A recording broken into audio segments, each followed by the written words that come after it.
जोंनि दिनैनि रंजालि हलनि आलासिया जाहैबाय देरहासार। बिथाङा सासे दावगाफुनाय देंखोगिरि। फै जों बिथांजों दान्दिसे सावरायनि। खुलुमबाय, आंनि मुङा मुस्रि देरहासार नार्जारी। आंनि गामिया जाहैबाय कुमारपारा पलासबारि। लासोआ जाहैबाय पस्ट अफिस, बेयो जाहैबाय सेसाफानि। पुलिस थानाया जाहैबाय तामुलपुर, जिल्ला बाक्सा। Pin number 781360। आङो 2016 मायथाइयाव बिजनि उलुबारियाव जानाय मिरु दुलाराय बर' फरायसा आफादनि देंखो से नै थामाव आङो सेथि बान्थाखौ मोननो हादोंमोन। बेखिनियानो आंनि एड्रेसा। आच्छा, नोंथांनि गुरुआ सोर सोर?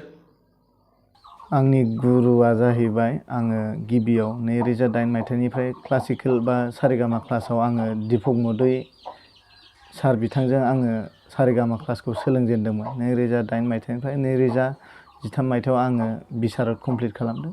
बिनि उनाव आङो बायदि कम्पिटिसनाव जेनेबा देंखो से नै थामाव बादायनो थाखाय आंखौ सासे गामि खाथिनिनो सासे बिथाङा फोरोंनानै आंखौ बाहागो लाहोदों। बिथाङा जाहैबाय सिमां गोरा बर'। बिनि उनाव आरो सासे फोरोंगिरि लोगो मोनहैबावदों, बिथाङानो जाहैबाय गपाल बर'। बिथाङाबो माखासे आयदाखौ आंनो होदों। लोगोसे जोबथारनायाव आङो सासे फोरोंगिरिनि फोरोंनाय मोनबावदों, बिथाङानो जाहैबाय बिनय ब्रह्म। बिथांमोननि थुलुंगा मोननायाव आङो बायदि कम्पिटिसनाव बा देंखो से नै थामाव आङो बादायनायाव देरहासार जालांनो हादों, बिथांमोननि थुलुंगाजोंनो।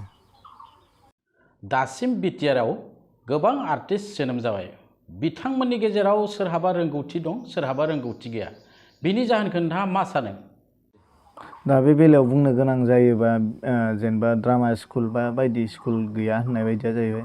जोंनि बिटिसिआव मिउजिक स्कुलानो बा बिटिआरआव मिउजिक स्कुलानो गंसेल' दङ, दा क'क्राझाराव। बेफोरबायदि मिउजिक स्कुलखौ मोनफ्रोमबो जिल्लायाव जुदि गायसननानै होयोबा, खुंथाइ गोहोआ बा दा सरकाराव थानाय दोलोफ्रा एसे रायजो राजानि बा सोलोंसाफोरनि बा हारिमु सिबियारि बिथांमोननि थाखाय हेफाजाब बा बायदि राहा लामाफ्रा गेवगोन होननानै आं सानो। लोगोसे जोंनि बे बिटिआरआव ड्रामा स्कुल गैया, बे नंगौ। ड्रामा स्कुलखौबो जोंनो गायसननानै होयोबा गोबां लाइमोनफोरनि थाखाय सुबिदा जागोन।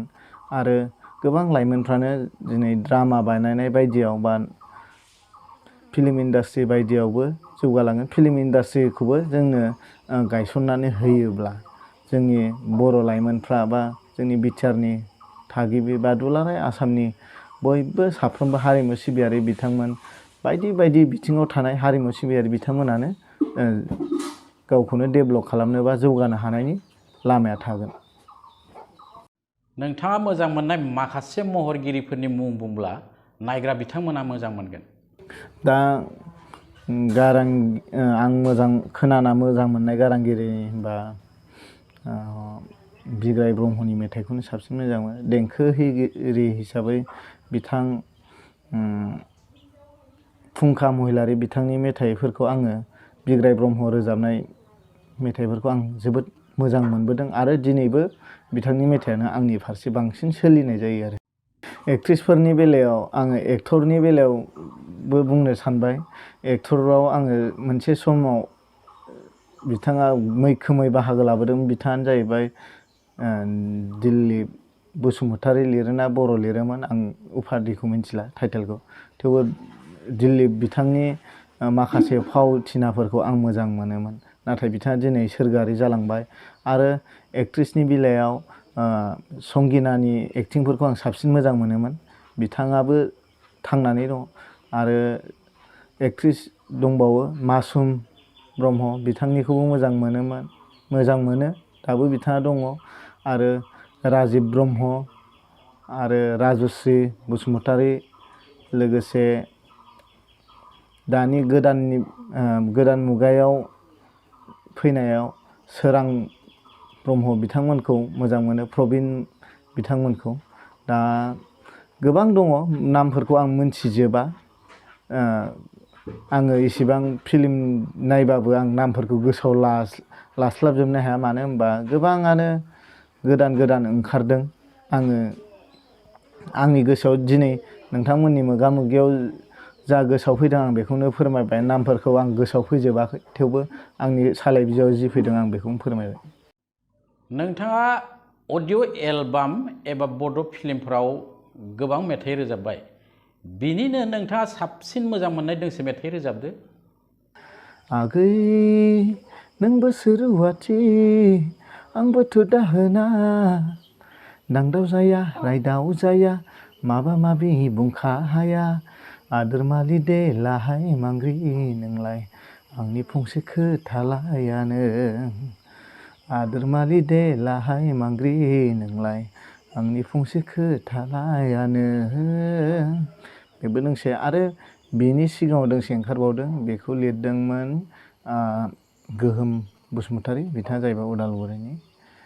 बे जाहैबाय नोरजिया खालामनानै गांखं सिफायनानै बिरलांबाय दिनै रिउ रिउ नुहुरस'यै आंनि मेगननि नोजोराव, आंनि मेगननि जानगाराव। बेबो। नोंथाङा मोजां मोननाय गाबनि मुं बुंलाय। आं मोजां मोननाय गाबा जाहैबाय गोथां आरो गोजा आरो गोमो, बे मोनथाम गाबखौ आङो साबसिन मोजां मोनो। लोगोसे गुफुरखौबो मोजां मोनो। मोनब्रै गाब मोजां मोननाय जायो आरो। नोंथाङा जानानै मोजां मोननाय ओंख्रिनि मुं बुंलाय। आं जानानै मोजां मोननाय ओंख्रिनि बाथ्रा बुङोब्ला आङो साबसिन मोजां मोनो अनलाजों दाउ। बेखौ बर'नि मोनसे फेभराइट ओंख्रि होननानैबो बुंजायो। लोगोसे सबायजों दाउ बा अमा बेदर बा अनलाजों दाउ बायदिखौ मोजां मोनो। साबसिन मोजां मोननाया आंनि थाखाय अनलाजों दाउ। नोंथाङा जुलि जाबाय नामा?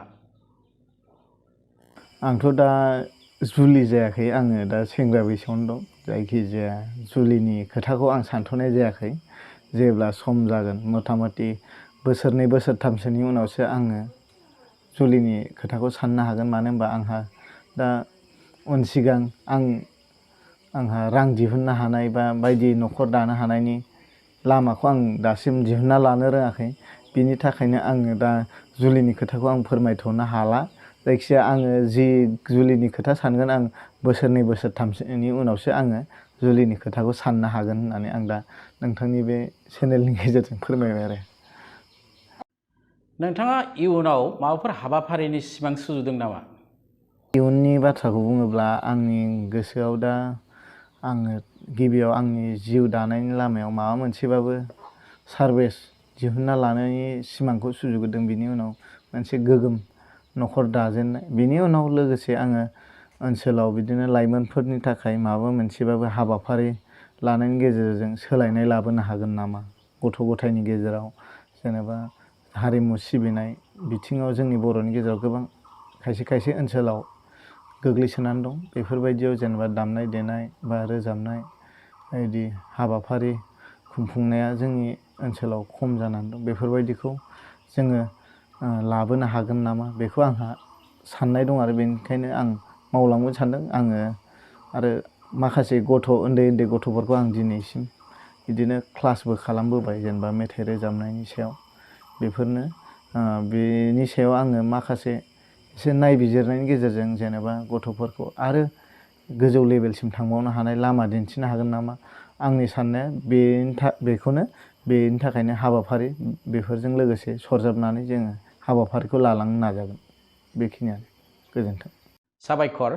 नोंथांनि सिमाङा जाफुंथों। आं रंजालि हलनि जानानै अबं गसाइनाव आर'ज गाबबाय।